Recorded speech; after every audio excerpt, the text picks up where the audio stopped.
you, Jerry. Next on our agenda is Bill McGonigle. Bill McGonigle from the New Hampshire, I know how to say that, New Hampshire Liberty Alliance. Thank you. Here's Bill. Hi everybody, I'm Bill McGonigle of Plainfield, and I'm here to tell you today about the New Hampshire Liberty Alliance. Does it go up? Thank you. Okay, thanks. It was founded in 2003, an all-volunteer, non-partisan, 1,500-member nonprofit organization that's dedicated to pushing public policy in a pro-liberty direction. We're driven by principle, not by politics or by party. We're a consistent voice in Concord, consistently pro-liberty on every issue, every time. We fight against special interest legislation, favoritism, government discrimination, and we demand accountability and transparency.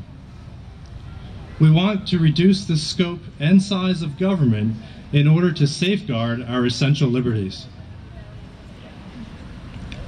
Could there be anyone here who would be interested in reducing the size or scope of government, perhaps? There might. I'm sure some of you want to socialize medicine and have the government in the car business and all that sort of stuff, but that makes us angry. But it's not enough just to show our anger, but to ask how can we manifest that energy into positive change. And it's important for the Tea Party to fight at the national level, but we can't neglect the state government either. The New Hampshire Liberty Alliance offers you an opportunity to get involved and have an impact here and now. We're effective, and we grow in influence every year. Our bill review process is the best in the state. It's all volunteer, and we read, rate, and review nearly 1,000 bills every legislative session. We ask, is this constitutional? How much does this cost? Is this a necessary function of government, or can the private sector and the free market do it better? What are the unintended consequences of this particular piece of legislation?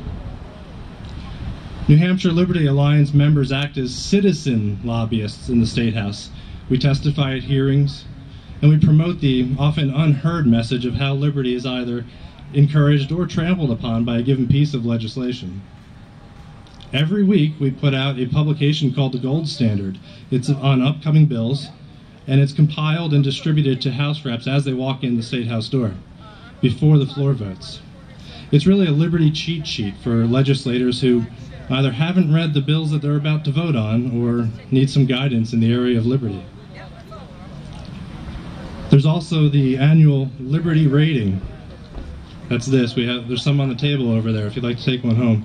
It's a report card on all 424 legislators on how they vote in relation to the principles of liberty.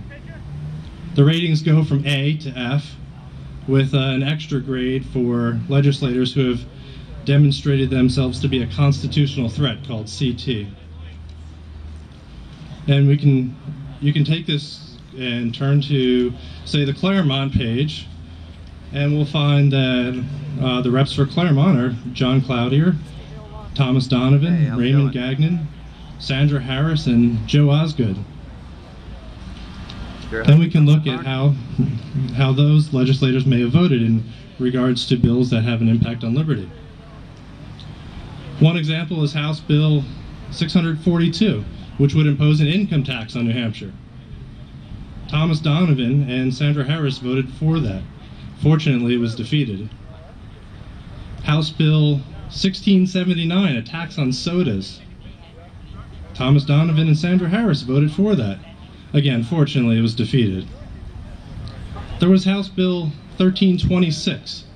This would allow physicians to treat their patients with Lyme disease in whatever method they found to be most appropriate, without interference from the state government.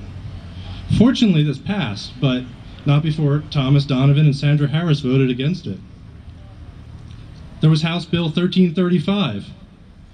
This bill was a local control bill. It would allow towns to reduce the interest rate on back taxes.